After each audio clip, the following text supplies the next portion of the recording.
You're listening to LONGBOX CRUSADE podcast episode 51, featuring Power Lords #1, cover dated December 1983.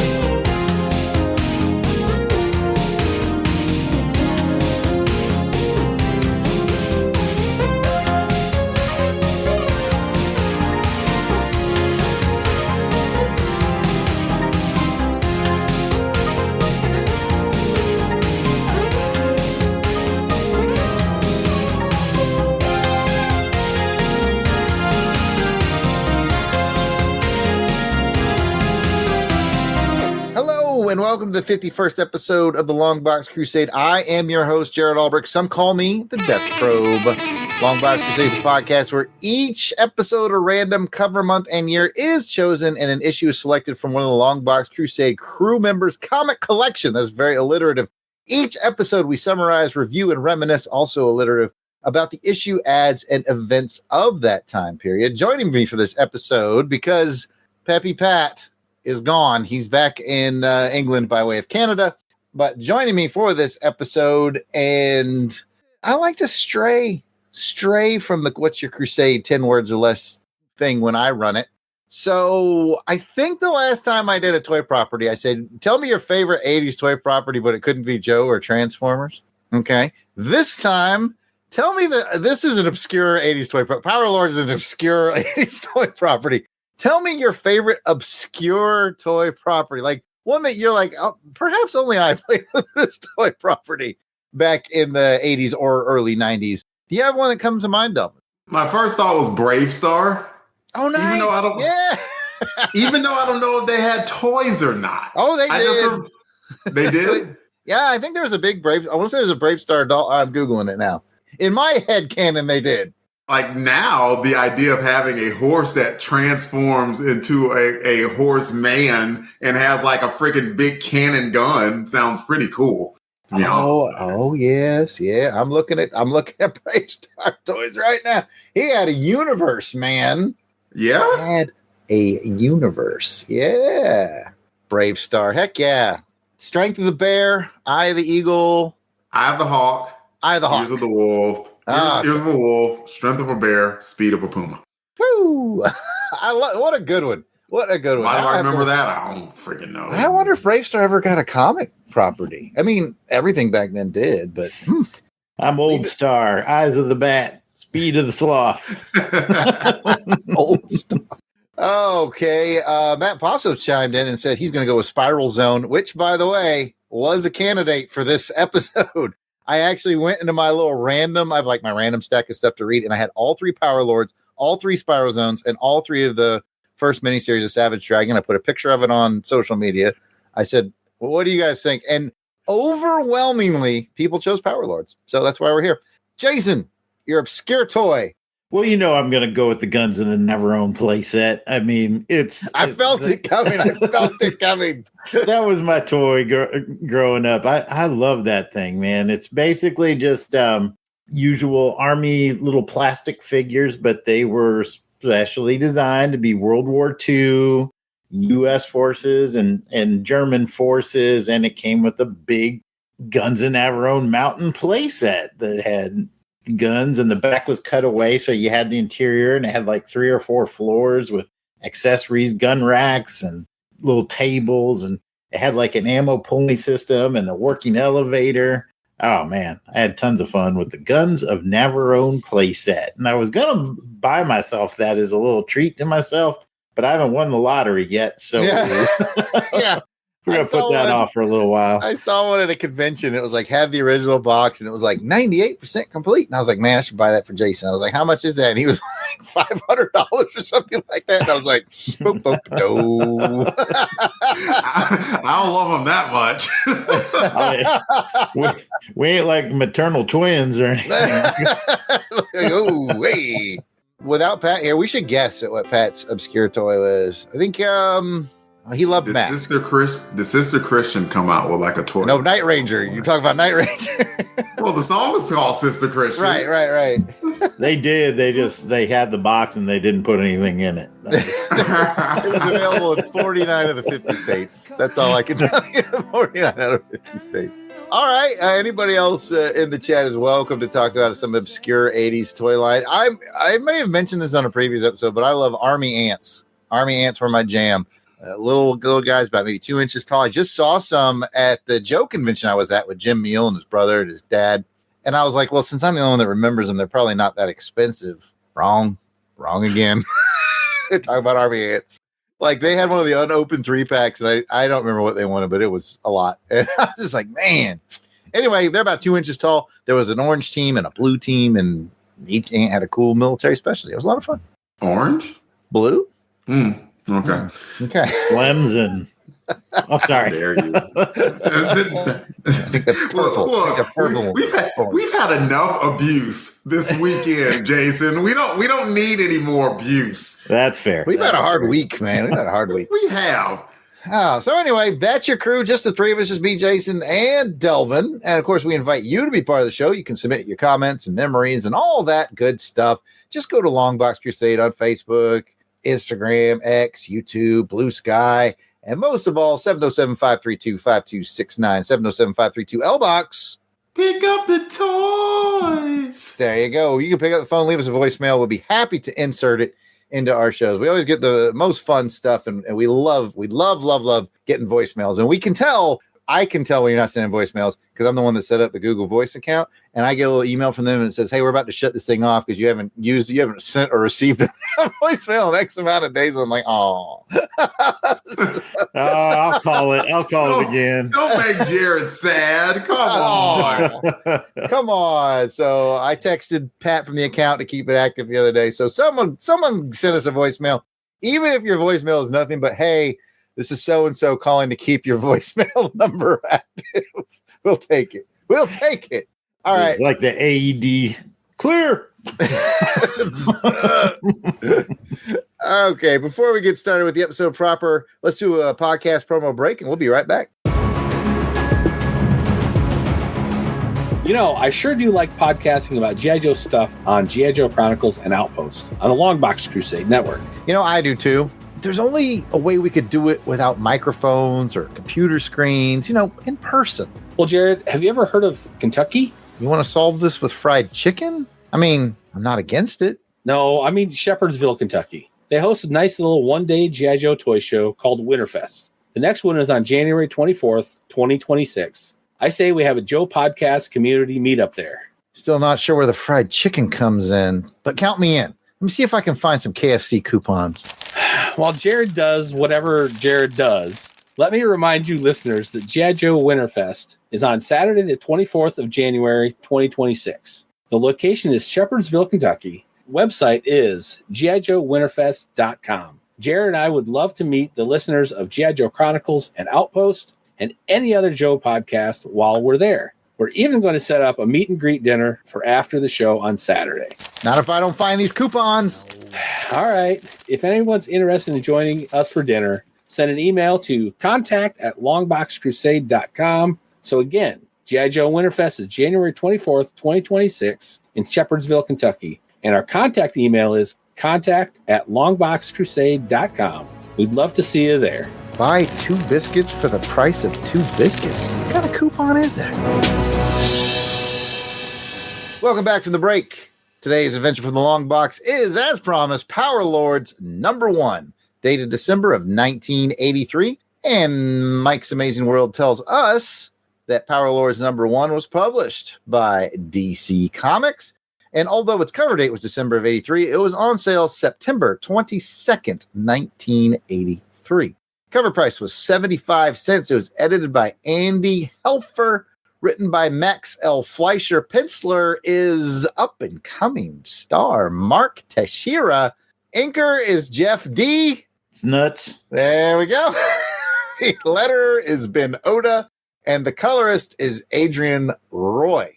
And the cover credits are Mark Teixeira, and it was inked by the legendary Dick Giordano. Jarrod, will you describe the cover for me? I sure will, Jarrod. The classic Bullet DC logo is red and white with a smaller banner over it, letting us know that this is part 1 of a 3-issue miniseries. The Power Lord's logo is yellow, and the overall background is blue. The main action shows Adam Power being blasted by Arcus as Arcus's fellow villains look on. Also looking on is Adam's friend Shea as Arcus. I didn't see that one coming. As Arcus shouts, "Don't worry about Adam Power. He's finished." Let's talk about the cover. Jason, go. Interested in that Giffen Legion poster. That's what really draw me to it. Get the Giffen Legion poster. Yeah, they're advertising down in the little first. Yeah, where the UPC would be if it was a newsstand. Must be a direct. But yeah. Well, I'll say this about the cover. So Power Lords, I went into this knowing nothing about it. It grabs you. It really does. It looks like, are you sure this is 30 issues? Because it looks to me like this is going to be a one and done because this guy's getting vaporized. It looks like he's getting cut in half by a laser blast. It's not looking good for him. Yeah, it's, for the hero of his own cover on issue 1, that's not a good look. But it does grab you. The villains look menacing and interesting, and it makes you want to take a look and see what's going on inside. This is the early mid 80s, so we're in the heyday of the sci-fi stuff. Return of the Jedi's coming out. We've just had Empire Strikes Back, so the space sci-fi stuff is all the rage, and I can see why Jarrod picked this one up, and I probably would have too if I'd have seen it, because it's right in my wheelhouse. Excellent. Matt Passo asks, you didn't even give Grip Dog his due. That's misspelled, by the way, Matt. It's 2 G's on the front, 2 G's on the back. Grip Dog. Yeah. And the only reason I did that is because I couldn't remember his name. I could only remember the main bad guy. But anyway, Delvin, let's get your thoughts on the cover. I can one up you there, Jarrod. I don't know anybody on this cover. Like even the Power guy. His name is Adam Power. It's not hard. Can't be bothered. It's like 9 letters, dude. 2 words. It's so much. I don't think the cover's bad. Especially that monster. The monster in the pink just looks big and menacing. Looks like he's about to whoop some butt. Like the bird creature firing. I mean, that dude looks like a pest too. And yeah, the only person that we're not really seeing much from is Mr. Power himself, because unless, the idea is like, we know that he knows how to take a whooping, sounds like some 1930s Batman going on there, but but yeah, that's about it. Not a bad cover, but I wouldn't say it necessarily makes me enthusiastic about picking up the book, but then we'll talk about what I think about the book in a second anyways. Boo, Delvin. Anyway. You can't boo me before I say it. You can, and I will. That's free booing, Jarrod. You're not supposed to free boo. My thoughts on the cover are pluses for giving us all the main characters. You kind of need to do that in a toy book that's introducing all these characters, but it feels fairly sammy. It does have that feeling of peril, like, oh my gosh, our lead guy is jacked up on it. Cover of issue 1. I don't know. I might have gone with something a bit more heroic for him with the villains in the background. So maybe something more symbolic. There's some people that love comic covers that show you what's going to happen in the story. Check the box on that. But for an issue 1, I might have gone something a bit more like, here's the toy line and the characters, like he's dead center, and then they're kind of the montage behind him, something like that. But, Anyway, back to Jason for the synopsis. He's going to read the synopsis that I wrote, so don't judge him too harshly.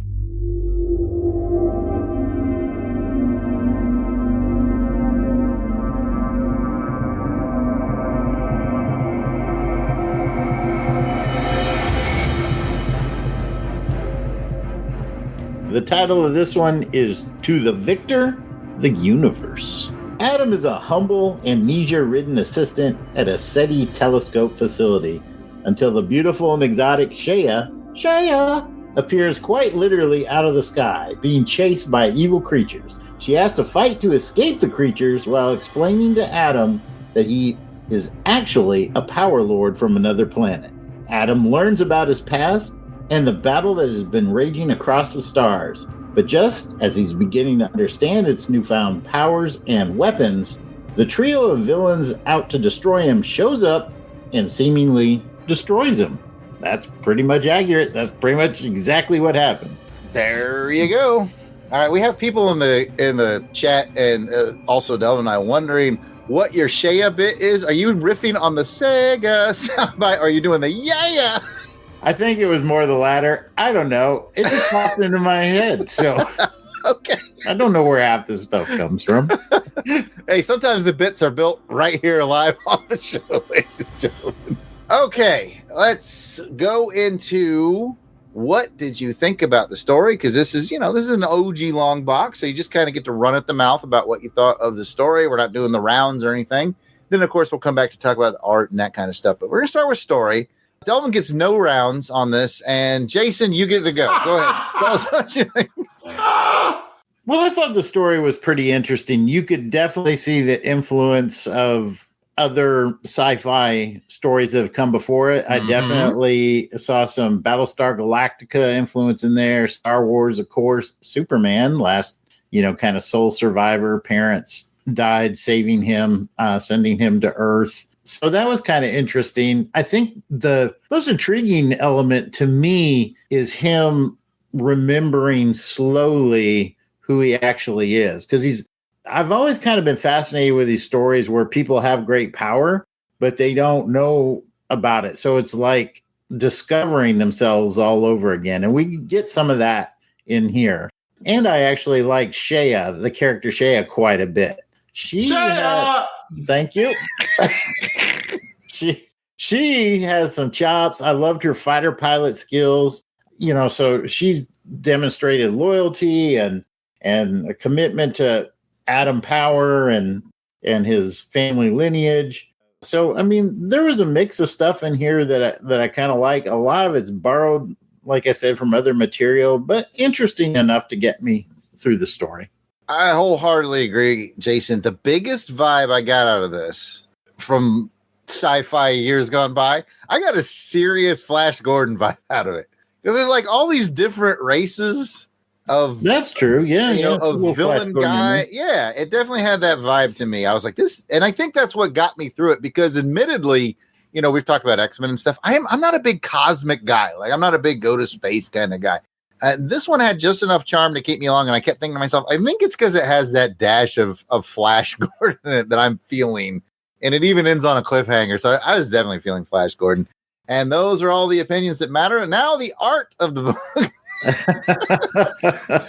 No, we got to be fair. Equal time. Go ahead, Delvin. Lord knows I have been less than excited about certain X-Men books, so you can vent your less than excitement here all you want. So I don't know whether or not, it's because like we've been friends for so long. I don't know whether it's because we've podcasted together for so long, but it's so funny that you mentioned the X-Men because like that is exactly where I went with like, I felt like you and the Mcron Crystal saga and everything. You just didn't care.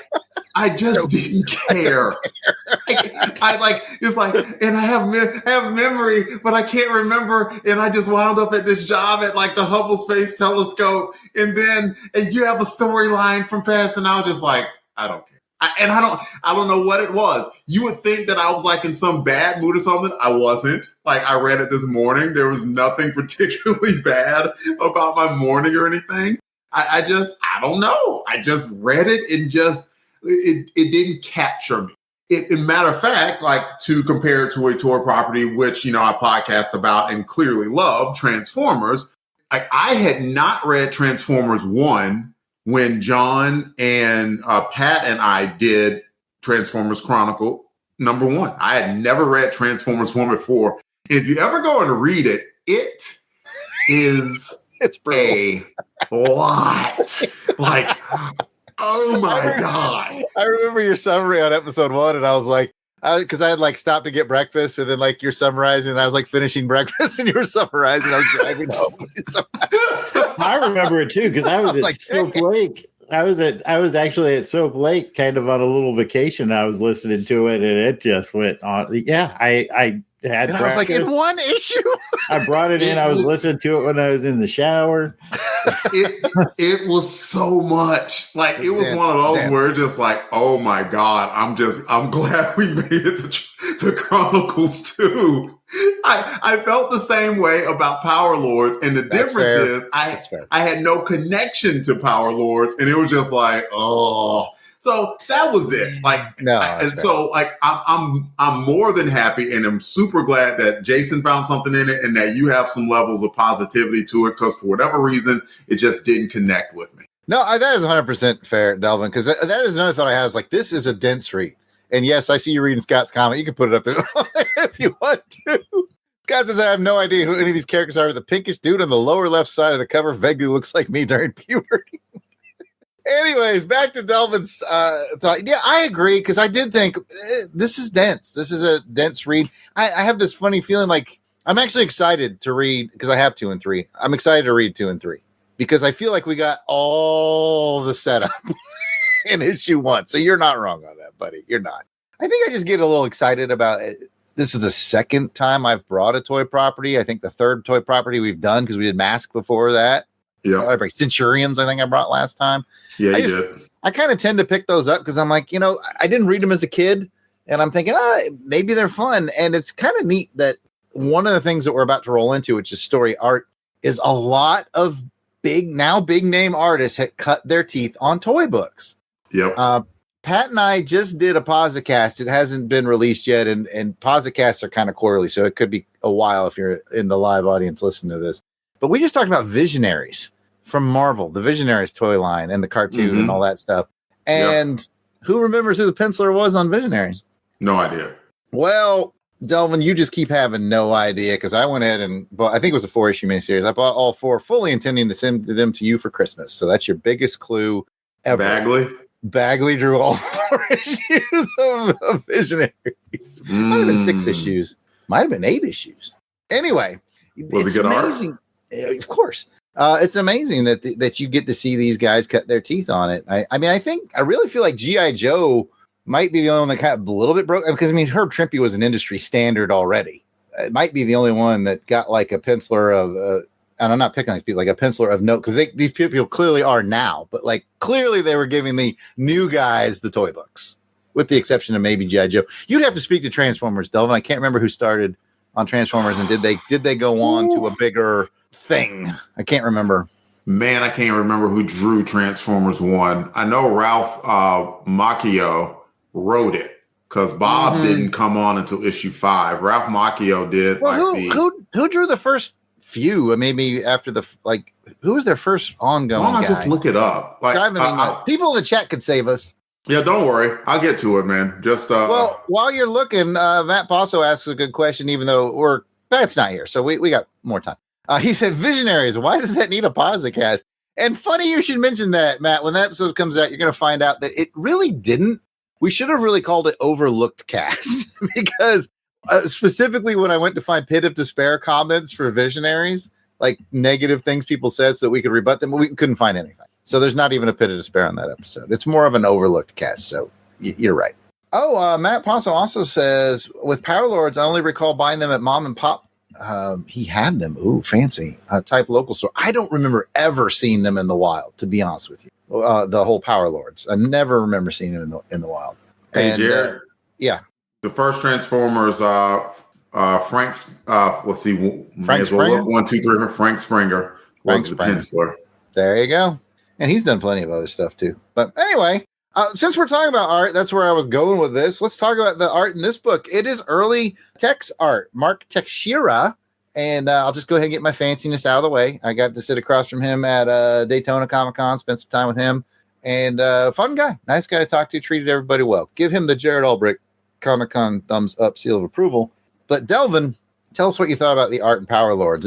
I suspect it might be your favorite part of the book. I would agree with that, in that, like, what I did, like, I will forever associate Mark Teixeira with Ghost Rider. Like, and he'll always Black Panther. And Black Panther later. And so I think he started inking his own work, And I like him inking his own stuff better in that, like he puts a little bit more shadow and a little bit more dark, more grittiness into it. And I think maybe it could have worked here too, but just like you mentioned, this was early 80s. It's possible that he was just cutting his teeth, and they weren't going to trust him by giving him the entire art direction of a book, even if it were Power Lords. So I did see the flashes of it, and looking at it, I'm like, yeah, I agree. I think that the artwork was the best part of the book. Yep. Absolutely. Absolutely. I'm holding up page 1, which is a really good picture of, I can't remember her name. Jason, what's her name? Shira. All right. So speaking of Shea and Mark Teixeira and other fun to say things, Jason, thoughts on the art in here? When I think Mark Teixeira, I equate him with Wolverine. He had a long run as an artist on the Wolverine series. I did not know that. Which I enjoyed quite a bit. I'm with Delvin on this. I think by this time, Mark was inking his own works. So it looks a little bit different than what we see here. What's in here is really good. But again, agreeing with Delvin twice in one day is I prefer Mark's own inks on his own work. It definitely has a more unique style where you can look at it and say, oh, that's Teixeira. So yeah.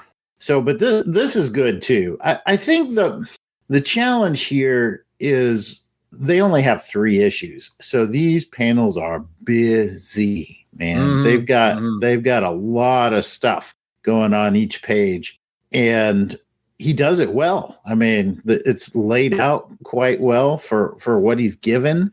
But I think if this book had been even like a 4 to 6 issue miniseries, I'm suspecting the story and the art would be even a little bit better and not feel quite so compressed. But those are my thoughts. Real solid art. Nothing wrong with it. I just kind of felt like busy, I guess is the... Yeah, he had to cram in a lot. And I agree with both you guys. I think Mark Teixeira is more of an artist than a penciler. It'd be akin to being like assigning an inker to Frank Miller. Like, you could do it, but why? Like it just doesn't make sense. So yeah, Tex is best when I think he's given full control. And he was young here, and they were about to give the new guy full control. Just some fun facts, even though we don't have fun facts on the show, we do now. He actually, as far as I can tell, really cut his teeth on the mini comics. Remember the little mini comic books that would come with, in this instance, He-Man? He was drawing the He-Man mini comics. In fact, Dark Horse did a really cool hardbound where they kind of blew him up a little bigger and completely hardbound collection of all the He-Man mini comics. And he drew a bunch of them, and I had him sign that for me at the convention. And so, like, he really came in through Toy Properties, and apparently so did Bagley and other guys that I can't think of off the top of my head. But an interesting time in comics is early 80s. I mean, let's admit, G.I. Joe did this. G.I. Joe boomed in 82. And this book here is 83. This is like every toy line. They start throwing, come on, Power Lords. Come on, Centurions. Come on, Visionaries. Come on, Crystar. Even Strawberry Shortcake. Yeah. Just to see if it would stick. Yeah. Oh, yeah. And they were just like Spiral Zone, which Matt mentioned, which I do have all the issues of. So probably in my next turn is going to be Spiral Zone when it comes to this show, Matt. They're all just seeing what sticks and getting these young up and comers. So it's kind of neat, kind of a neat time. So I really enjoyed the art. I like modern Tex art better, but it is fun to see the roots and where it comes from. So I think that's why I enjoyed it. And it looks good. It looks real good. And I didn't know where to fit this, but I want to mention this now. I guess this is just sort of a compliment to the Power Lords toy line overall. I really like the fact that they thought it through and made 3 villainous races that had to come together to defeat the Power Lords, because you get a lot of toy variety there.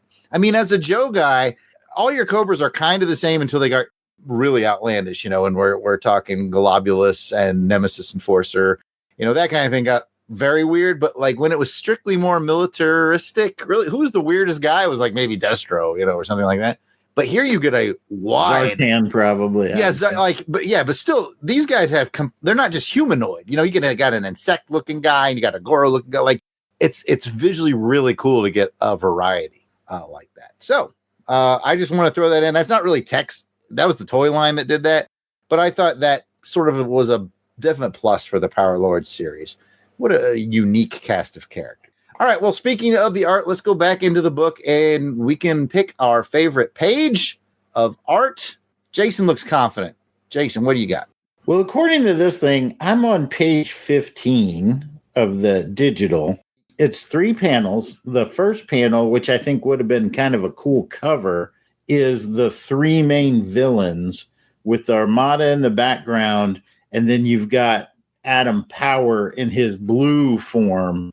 I think that is really cool and might have been a good cover. Then second panel, you've got the big explosive battle scene. And then the third panel, you've got the inner chamber with his parents and Shea and a couple others. So I think that's the one that I like best is page 15.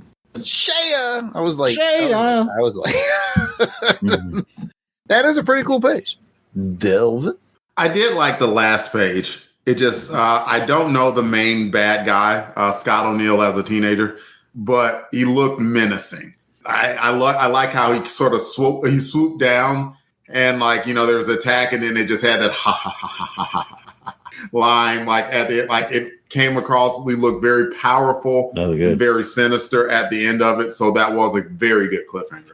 Interesting side note, by the way, is they could have actually put an additional page of art or story, and if they wanted to, there's a page in here. It's literally labeled the DC Production Department's Fabulous Feature Filler, and it really is just a filler article about like the physical production of how they make them and who's in charge of what when it comes to that. They literally called it filler. Anyway, shout out to Sometimes you got to read the filler. As you do, and I did actually. I read the article. Shout out to Heinz K, who's joined us in the chat. Thanks for stopping by, Heinz. You would have thought I would have considered what my favorite page of art was. This is my section. They're all so busy. That is the hardest part. Is they're all so busy. So I'm going to pick one of the least busy pages. It doesn't even feature Atom Power, but I like that opening page with Shea in the spacecraft. It's good. Yeah. I just like it. I don't know why. Like it's just you have to be a Shea fan. Shea. But it felt last Starfighter, Jarrod. It does have a Last Starfighter vibe to it because it's the 80s and they're in space. What else are you going to do? Shea kind of reminded me of the Battle of the Planets, just her design with the kind of winged cape type of thing. So, and I like Battle of the Planets. Okay, guys, that is the story. That is the art. That is our favorite page of art. The last thing to talk about before we move on to the next major section of the show is, does this bring back any memories? 1983 Power Lords is on the spinner rack. I'd be surprised if any of us remember this on the rack or remember the toy line, but hey, let me not plant memories in your head. If you got nothing, you can tell me, what are you pulling off the rack in 1983? And we'll go with Delvin. Man, I wasn't pulling anything off the rack in 83. I was 6. So I hadn't even started collecting comic books yet. I was about 3 years away from that. So I wouldn't have even have known Power Wars. And man, for the life of me, as much as I would have thought that I would have remembered all of the toy properties, I don't even remember that house ad. But of course, I wasn't collecting comic books at the time, so that makes sense. I wouldn't have known what the house ad was, but I don't ever remember even seeing that ad. So, it's crazy. Only thing I can remember right now from being 6 years old was first grade, and my first grade teacher, her name was Miss Fleming. I remember that. So it's a good name for a guy who podcasts about James Bond. True. Even though, like, I don't know, maybe that would be funny. That would be hilarious if I went back and it turned out that she were like British and she because I don't even remember her first name. I just remember Fleming. So go figure. Well, there you go. Delvin was in first grade. He had not yet started collecting comics. I mean, they were available. He was just shirking his responsibilities. Terrible. Ne'er-do-well, 6 years old. From this, we can discern that your older brother was not a comic book reader, because I was reading comics in 83, but it's a lot to do with what your older brother's got and bringing home, so. Yeah, Tonk was not, he was not reading comic books. But as he told me much later on, like when I started collecting comic books, he waited till I was gone. He would read mine. Because some years ago, he hits me up like talking about like, something MCU and some characters. And I'm like, I'm surprised that you know these characters so well. I was like, yeah, I went back and I was reading all your comic books when you were gone. Nerd. Nerd. So go figure. Well, speaking of older brothers that were nerds, Jason was unabashedly bringing home comics, and that's mainly how I was reading them. So, Jason, do you have any memory around Power Lords, or are you going to have to pick something from the spinner rack in 83? No, I don't really have any memory of Power Lords. I will say that 83, I mean, I alluded to it earlier, Jedi. I was anxiously awaiting Jedi because I needed to know what happened to Han Solo at the end of Empire Strikes Back. And I was collecting Star Wars comics off the rack, and I was collecting Indiana Jones comics off the rack because the further adventures of Indiana Jones was going on at this time. And then, of course, the other one I collected was G.I. Joe. I've kind of made light of this, but it is also true.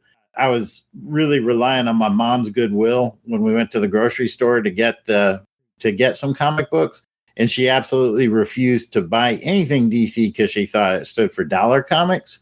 And I couldn't dissuade her. I was like, it says like 75 cents right here.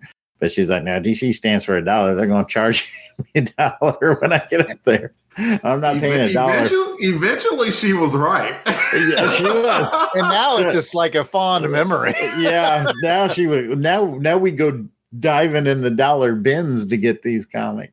In all seriousness, so I didn't really gravitate to any of the DC ones. So if it was on the rack, it probably just slid right by me. Yeah. Indiana Jones, Star Wars, and G.I. Joe were my big three at this time.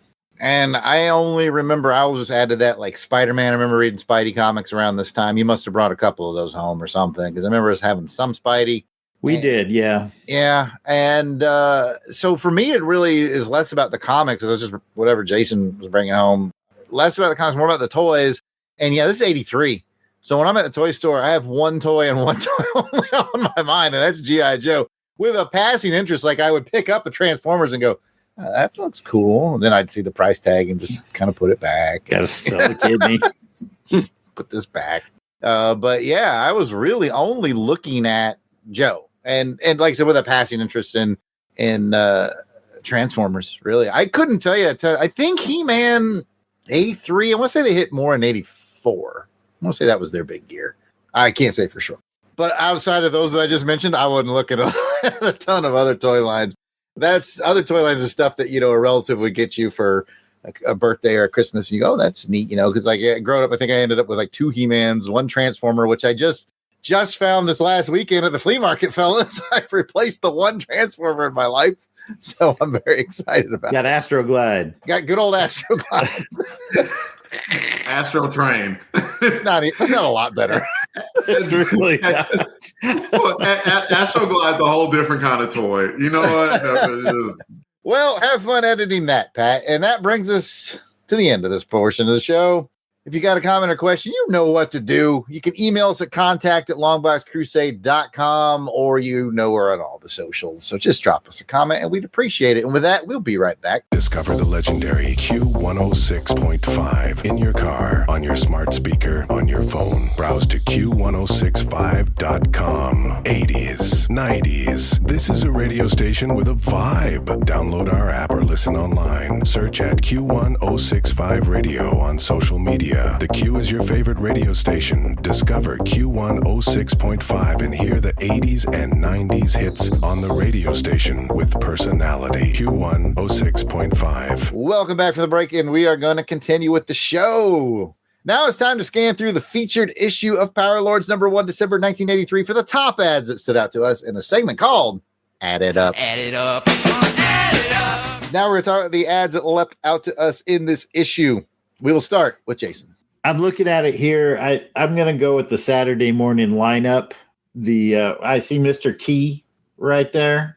Yes. I'm trying to see what else was on Saturday morning other than Mr. The Smurfs, the Incredible Hulk, Spider-Man and His Amazing Friends. Okay. So Jarrod, it's Saturday morning. You know the rules. You can only pick 2. Which 2 are you watching? Off of this ad, we are definitely watching Spider-Man and His Amazing Friends and The Incredible Hulk. Correct answer. That's easy. All right. This comic also features the Saturday morning cartoon. I think you're looking at NBC. Yeah, I think it says NBC Saturday. Jason broke the script, so it's hard to tell. I'm sorry. I did. And then the other one in there is either ABC or CBS. If I had to guess, it's why am I I got the comic right in front of me. I'm looking at these ideas. I got the comic right here. I don't know what I'm doing. It's ABC. And I'll be honest with you. Well, let's let Delvin pick his ad just in case he's picking ABC's lineup. Go ahead, Delvin. What's your ad? The one that made me laugh when I looked at it was the Kool-Aid ad. Like for the Kool-Aid Man video game. You know that game had to be a bag of pickles. Let's just say that a bag of freaking salted pickles. It had to be terrible. And they're sitting there advertising that game with graphics on this freaking house ad that had to be better than the game's like artwork itself. Oh my goodness. Oh, yeah. Naughty Kool-Aid. That's all I'm saying. Like, for as many times as I've seen this ad, and for as much as I was alive in 1983, and for as much as I liked video games, I don't know that I've ever played this game.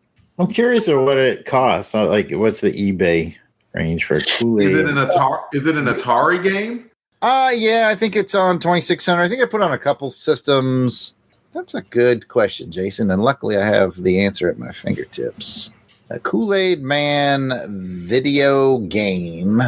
Let's just take a look at its current value. Well, it's a guy who's got one who's complete in box and graded, and he's asking $650 for it. But let's back that up to just someone buying a cartridge. It looks to me like we're talking a nice complete copy with box instructions, like nice. We're talking $60. But if you just want a cart to pop in, $15, $20. I'm just amazed I've never played it. Like I played a lot of games in the Atari age, and I've never played that game. So Scott O'Neill, who always has great stuff to add. Not that everyone else doesn't, but Scott has some good stuff. Says some licensed games are actually pretty dope. Did you ever play the 7-Up Cool Spot game for Genesis? It was way more fun than it had any business. Yes, it was. It was good. It was good. I think I might still have that actually. The Spot game was excellent. And I will just Jason pointed us to the NBC lineup, which, you could tell had a better lineup because they had a double page spread. ABC only had a single page. And CBS is nowhere to be found. So, your CBS. Yeah, I was definitely just looking at these cartoons. Jason and I were definitely NBC kids. I might dabble in ABC for the Pac-Man show. I remember watching the Pac-Man cartoon a little bit. You're watching that by yourself. I ain't watching the Pac-Man. Maybe because everything else was like, I like it, but I'm not super drawn to it. It's like Best of Scooby-Doo, which I think was just 69, 70s Scooby-Doo reruns. Which are great. Oh, yeah, there's nothing wrong with it. Again, Little Rascals, Richie Rich Show, Munchie Cheese, Rubik the Amazing Cube, and the Littles. And nothing wrong with any of those. It's just Spider-Man's Amazing Friends, man. The Incredible Hulk and Mr. T. By the Hulk? Yeah. Come on. What are we talking about here? There's a reason that they redid. Like, I think there's a version of Spider-Man and His Amazing Friends cartoon out today. Like now, yeah. So right. There's no Rubik's Cube remake in the works. Kathy says no Scrappy, which is funny because it was the last cartoon in the ABC lineup is the new Scooby and Scrappy Doo. I agree. Yeah. No. And then Matt Passo said he was usually NBC. CBS was pretty mad, as I remember. Well, clearly we can't even remember because they didn't even take out an ad. One of them had Dungeons and Dragons, though. Yeah, CBS. I think CBS had Dungeons and Dragons. So that carries a lot of weight with me right there. Yeah, it was a good I remember liking that, but I wondered, did they ever make it back? Do you remember? So here's the thing. They actually wrapped up the storyline with a fan-made cartoon that's available on YouTube. Like, because they just stopped making the show. Yeah. And some fans got together and, like, in the same art style and everything, made a final episode. That's dope. It's kind of cool. Yeah. We need to do a podcast on that. Yeah. It may be worth checking out. Like, once I finish Further Adventures of Indiana Jones, that's sort of my podcast that I can do that has a finite number of episodes. Yeah. And I'm thinking about doing stuff like that, like something that has 12 episodes or 15 issues or something, stuff like that. So put Dungeons and Dragons on the radar. Yeah, let's definitely do that. Now, if you have a favorite ad for this, you know how to get in touch with us. It's LONGBOX Crusade. It's everywhere. gets shorter and shorter every time I do it. Pick up the phone. Pick up the phone. And with that, we're going to hit the next segment, which is called Way Back in Time. Once again, it is time to take another revealing peek back into history. What famous date shall I set it to today, Mr. Peabody? December 1983. Got it. December 2nd, American NFL quarterback, NFL MVP of 2011 and 2014, Super Bowl MVP of 2010 for the Green Bay Packers, was born in Chico, California on December 2nd. That's the giveaway. Is it Green Bay Packers? Is it Aaron Rodgers? It is Aaron Rodgers. Woo! I would expect Delvin to get that, but I feel good about it. I feel good. Congratulations. Oh, Pat loves to play that game where he doesn't tell us who the person is. But anyway, while you're on the mic, Delvin, pick a historical event. Which one am I going to pick, Jarrod? Oh, I haven't even read the list. I just glanced at it. And is it December 18th? No, it's December 3rd. Man. Oh, shoot. I immediately saw wrestling. It was like, Delvin's going to pick it. Now I get it. Now I see it. I'm good on Hulk Hogan, but December 3rd was the 48th Iron Bowl, where Auburn beat Alabama 23-20 in Birmingham. It's a good day right there. Yeah, it was. It just had to be a great day because Alabama, cheaters that they are, has to say that Birmingham was a neutral site, even though it wasn't. And we had to be subjugated to that bull crap for way too long. But at least we got a win in that one. There's anything else that you take from this Power Lords section or episode of Longbox Crusaders that Alabama's a bunch of freaking cheaters? Yeah. Yeah. And that's the show. Oh, my goodness. All right. Then we will go to Jason. Okay, so we've got another mystery here. On December 20th, American actor, I know who it who is. played in Superbad, Moneyball, and The Wolf of Wall Street, was born in Los Angeles, California. That's Jonah Hill. It is. There you go. I had to look it up, but So as Power Lords is hitting the shelves, Jonah Hill is hitting the planet Earth. that's right. And, why not? Let's go with December 13th, the highest scoring NBA game ever. The Detroit Pistons, this is NBA, so I get my teams right, and Denver Nuggets. I sound like the guy on the NBA Nuggets? Bucks? So I think it's Pistons and Nuggets played into a triple overtime final score, 186 to 184. It's like one of those video game scores back in the day. At what point do you just go, I don't care. I don't care who wins. They were just exhausted. Oh my God, they're just like throwing the ball, full court throws. First person to make a full court throw. Oh my goodness. That's crazy. That is like to 184. Particularly given that like a lot of people say that they don't play defense today like they should. And that game still hasn't been caught up to yet. Shows you that was just an incredible anomaly of a game. Wow. I wouldn't have believed Pat wrote in it could be lies. It could be lies. All right. The math doesn't work out, so don't double check us on this at all, but we're going to do the top 3 movies of December 1983. Kick us off, Jason. The number 3 film was Silkwood, and it was a drama that raked in about $35 million. Silkwood. I've heard of it, but I haven't seen it. Yeah, me too. Yeah, me neither. The number 2 movie, it's supposedly, you know what? I bet Scarface, dang it, the number 1 movie, which I just ruined, probably made $145 million. I figured it's either that or it made $45 million in December. And it had made, maybe it came out a month before and I don't know. Who knows? Go ahead and tell us what the number 2 and number 1 movie were. Well, the number 2 movie was an action movie called Sudden Impact. Made $67 million. Oh, what's Sudden Impact, Jarrod? Oh, it's a Dirty Harry movie. It's Clint Eastwood. Dirty Harry movie. Oh, fantastic. Okay. Gotcha. That's the Make My Day movie, isn't it? It is, yeah. That's the one where he literally said that. Yeah. Mm-hmm. Nice. You want me can to keep do number rolling. one? Yeah, go Okay. ahead. And the number one movie, a drama. The note says 45 million, but we're thinking it might be 145 million. In any event, starring Al Pacino, it is Scarface. Say hello to my love friend. I've seen it. I've seen it once. I'm not a big mob movie guy. Most mob movies I watch once.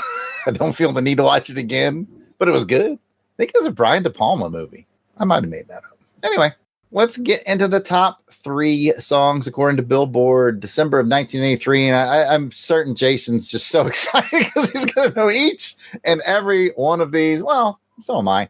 Probably so is most people. I'll kick us off with number 3. It is Billy Joel singing Uptown Girl. Great. So that's very 80s Billy Joel. And it'll always make me think of that movie Step Brothers where there was a tribute band. And they said, we only play 80s Joel. And I think they started with the song. And dude, the audience was like, play Piano Man. He's like, we only do 80s Joel. He got mad about it. I think it was Horatio Sands who played the lead. Anyways, I'm far afield. Jason, take us to number 2. Number 2 was Say, Say, Say, a duet by 2 legends, Paul McCartney and Michael Jackson. You know, those guys might make some money someday if they really keep at it. They might, yep. Go ahead, Delvin. The number 1 song, according to Billboard at the time, was All Night Long by Lionel Richie. All night, all night long, all night, all night, all night long. Which they revealed recently was absolute gibberish, by the way. Absolute gibberish. I've heard so many things. Like someone will come around and say, "Is this like particular like line?" Or some say that it's like Swahili. I don't know. I swear I watched something from Lionel himself who was like, "Yeah, it was something we made up." Who knows? Pet theories are all available. Okay, guys, that brings us to the end of this part of the show. Now we're gonna get into feedback, and we call that Crusader comments. And of course, we're going to kick off these comments with special shout outs to our Crusaders Club members. These are the fine folks who have joined our crusade and be on the listen for 2 new names, by the way, since our last live stream. That's right. These folks enjoy priority seating as podcast guests. They get early access to special Longbox episodes. I believe I Heard It was released yesterday or the day before. Delvin's regaling you with his thoughts on musical selections from the Crusaders Club themselves. One of the main things you get in on. You also get to vote to determine show content. You get backstage access to certain live recordings. Sometimes we have super secret ones just for you. And by you, we mean Matt and Kath. And these are the folks who are reaping the benefits and giving some much appreciated support to the show. Alan W. Wright. And Helica Wolf. Oh.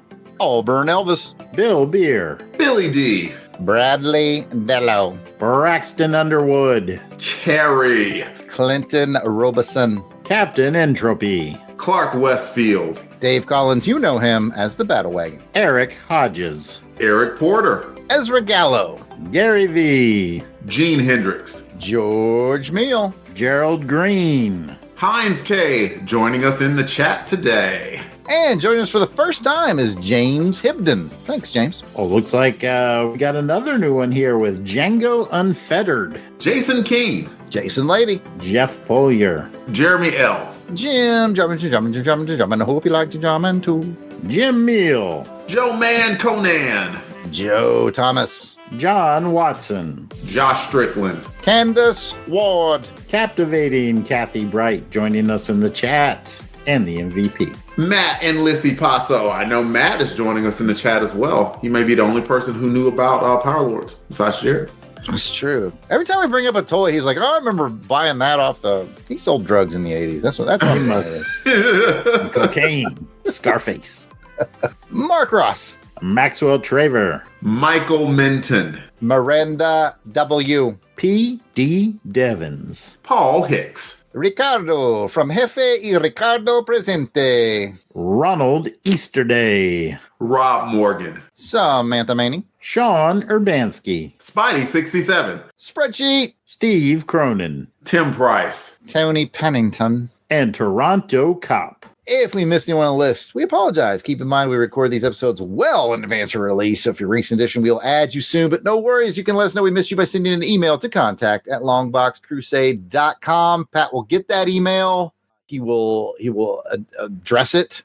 He will fix the problem. He has tools. He can fix things. It'll be fine. And if you want to become a Crusaders Club member like those awesome people we just mentioned, you head over to patreon.com/longboxcrusade for as little as $1 a month.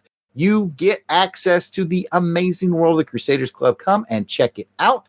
If you don't have any extra scratch laying around, you're saving your nickels and dimes. We understand that. How about you help us out by just writing a little review or a comment on any social media platform you feel like doing it on here at Longbox Crusade. We would appreciate it. And now for some comments, likes, shares. Wait, we didn't get any comments. So we don't do likes anymore. We got 2 shares. We got two shares from last episode. Now, to be fair, it just came out recently. Episode 48 was released where we covered X-Force. Yeah! Except it was the 2019 version. I remember we liked that one, right? Yeah, it was Anyway, Delvin, who was one of the people that shared that for us? One of the people who shared was Coffee and Comics. Good old Clinton Robeson from Coffee and Comics blog. Just carrying the weight over there. Jason, who was the other person that shared? I mean, aside from ourselves, of course. Yes, aside from ourselves, Jim Meal also was a good friend and liked and shared our show. Can't help but notice both of the people have shows on our network. Come on, people. We need the help. Don't make us beg. Joe Rogan's catching up to us, man. All right. That is it. And of course, we'd love to hear any comments you have to send in to us. And we need them. We need your comments. So make it happen, people. But we do thank everyone who tunes in, likes, shares, follows, comments, all that. We appreciate your help in spreading the word about the show. We have definitely grown over the, almost 9 years. 9 years now we've been doing this. So we appreciate each and every one of you. We really, really do. And that is the show. Be sure to check out the website, longboxcrusade.com, where posts will be made for journaling this crusade. I want to thank Pat for writing the script for this one, and myself for leading this one, and Jason and Delvin for participating. Before we go, I drew oxygen good. Before we go, let's find out where people can chat with us if they want to talk with us privately on the internet. Jason's disqualified. He is not privately on the internet due to legal reasons. Delvin, where can folks find you?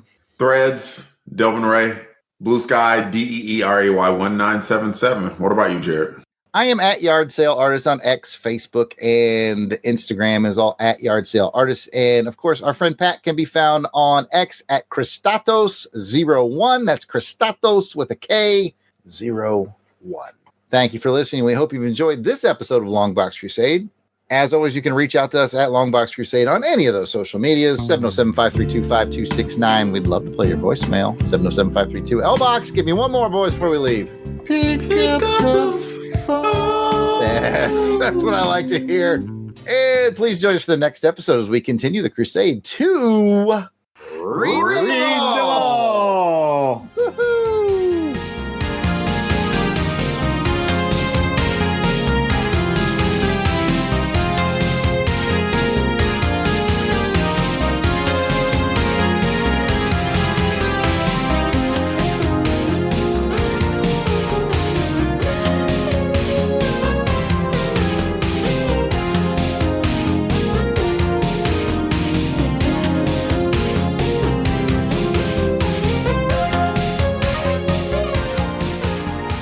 The intro music is provided by musical genius Joe November. Check out his SoundCloud at JOSEFLIN99. You won't regret it. All songs, song clips, and characters discussed are copyright of their respective copyright holders, and no infringement is intended. We are just fans that like to share our love of comics. Outtakes. Now it's time to scan. I turned British for a second. Now it's time to scan. Damn. Good luck editing this, Pat. The advertisements. That's correct. So take me away. I don't mind, but you gotta promise me I'll be back in time. Hey, I got a question. I'm skipping ahead a little bit, and are we sure that these movies are right? Because I'm looking at the numbers don't make sense, do they? The numbers do not make sense. Well, we're gonna Pat made the script, and we're gonna do it the way he made it. And you know how I can tell Pat made the script? Because we're about to talk about major news events of that time. And we're each going to pick one. And he did that thing that he does. Is it the very first one? He included all the details about somebody, but didn't tell us who it was. So we could play the game of who the hell is Pat talking about in the first bullet. I wonder if Pat's enjoying any spotted. That's what I want to know. I heard he was all about getting some poo. Yeah, some gooey poo. Extra helping of that poo. Pat's a freak.